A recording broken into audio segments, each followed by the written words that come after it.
بسم اللہ الرحمن الرحیم۔ السلام علیکم ورحمۃ اللہ وبرکاتہ۔ آج کی اس ویڈیو میں بات کریں گے خواب میں حضرت سیدنا آدم علیہ السلام کو دیکھنا کیسا۔ تو اس کی مختلف صورتیں ہیں۔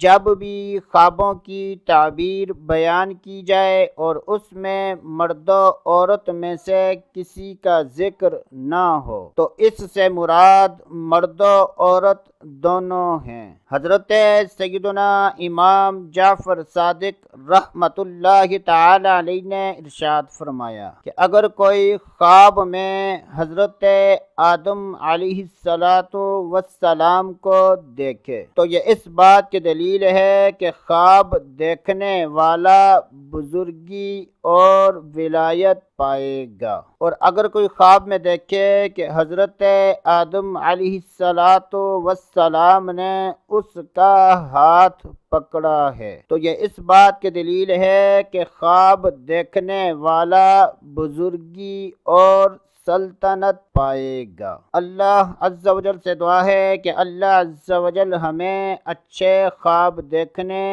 برے خوابوں سے بچنے کی توفیق عطا فرمائے۔ تو دوستو آج کے لیے اتنا ہی، اگلی ویڈیو تک اجازت، اللہ حافظ۔